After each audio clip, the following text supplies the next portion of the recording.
already gone, right?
I volunteer for certain days. Remember Okay, next up, what everyone has gathered around and waited for, I'd like to introduce Frank the Body Snatcher.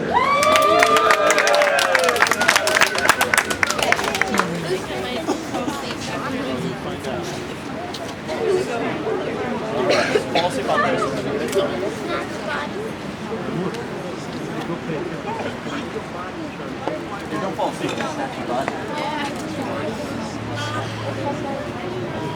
I'm right here.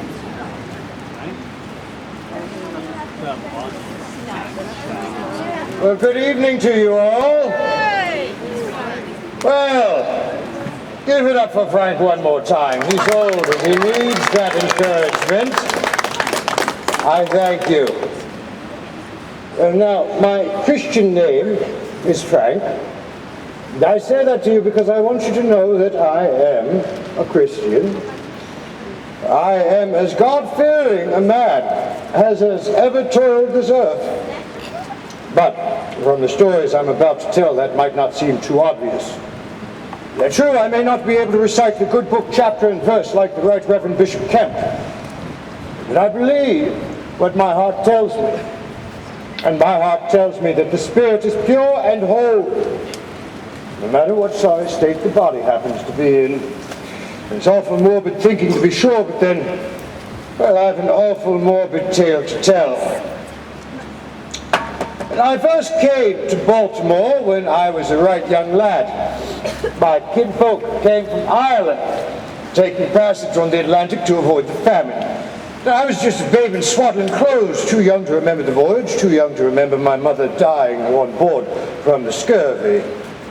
But I grew up fast, learning what I could from a Sunday school reader and from a queer little healing book my father had given me. Keep it, Frank, he said. Read it and heed its knowledge when your humors are low. The reaper's not to be having any more of our kinfolk here in America. We've done paid him our debt. Well, I spent many an evening fingering the brittle pages of that little book. Father used to catch me late at night sitting up reading by the light of a single candle. And he'd laugh as he'd say, "Studying to be a doctor already, laddie?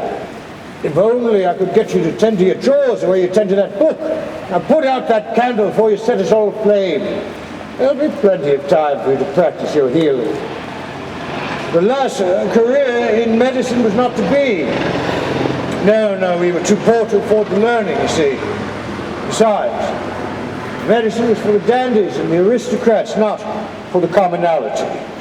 Instead, the good Lord blessed me with a hearty pair of hands, and I went to work at the Baltimore Brickworks, and from there I took a job with the building construction firm of Towson and Mosher. It was in 1811, and I started work on a very strange building, Davidge Hall, first building in the new University of Maryland Medical School. Well, as I say, it's an odd building. Two rounded domes built one on top of the other with no visible means of support. The bottom theater was Chemical Hall, the top theater Anatomical Hall. Well, many of the state's finest physicians were there, milling around, observing the construction, and I became acquainted with one of them. Dr. Nathan Reno Smith. He treated a broken toe I got when a brick fell off a scaffold. Well, as this construction progressed, well, I became curious about an unusual spiral staircase in the rear of the hall that led to a secret entrance. Having struck up somewhat of a friendship with Smith, I asked him about it. I said, is it a secret escape route in case the British attack? He said, no, we have enemies on our own shores from whom we have to protect ourselves. And then he said, Frank, why don't you come with me to the Crumbles Inn? We'll have some supper and drinks. And since he agreed to pay, I agreed to go. That was the relationship we had. And once there, Smith began to talk in generous detail about the medical profession. He said, you know, Frank, on the one hand, the law insists that a surgeon possess the skills necessary to practice his vocation and be subject to criminal proceedings at the whim of a dissatisfied patient. But on the other hand, the only way of acquiring these skills is through dissection, which is itself a crime, punishable by law. I looked at him and I said, I think the law's an ass. I think he liked that. And then he got an odd look on his face. He started to lean forward. At first I thought it was gas, but it wasn't. You see, he started to talk. Just then, two people walked past our table. He stopped, waited for them to go by. Then he asked me what he wanted to ask me all along. Would I be the resurrection man? I liked the sound of that. Resurrection man. If he would have said, Frank, I want you to dig up some corpses out of the graveyard, I don't know if I would have said yes so quickly. But resurrection man had a certain ring to it. Besides, I was to be paid handsomely for supplying the anatomical inventory. $5 for a large, 2 and 2 bits for a small. And I would be given sleeping quarters in the basement, 2 hot meals, morning and night. By October 1812, David's Hall was open. And in the gloomy spaces beneath the risers were the quarters that I occupied and the quarters of a young medical student named Fettes. Fettes went with me on my first night raid.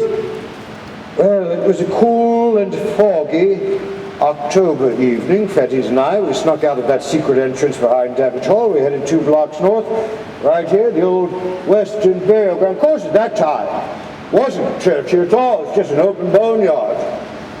Well, there we were, Fettes and me. It was just our fish oil lanterns to cast a dull glow. Well, we found the grave in question, an old woman who had died the day before. Well, you know, the digging was much easier than I had anticipated, since the earth had recently been dug was still loose. And at a depth of 5 or 6 feet, I heard a sound that was to become music to my ears. Now, it was at this point that Fettes and I, we stopped and we wiped our brows, we contemplated the rest of our labor, and it was at this point that I realized we had wasted much time in unearthing the entire grave. Well, it would be much quicker just to open a hole at the head of the grave. With my mattock, I could easily break through the coffin liner and lid, and with my meat hook simply, well, it is rather difficult to explain, really. I think you had to be there. But perhaps I could give you a demonstration. If I could have a volunteer, please.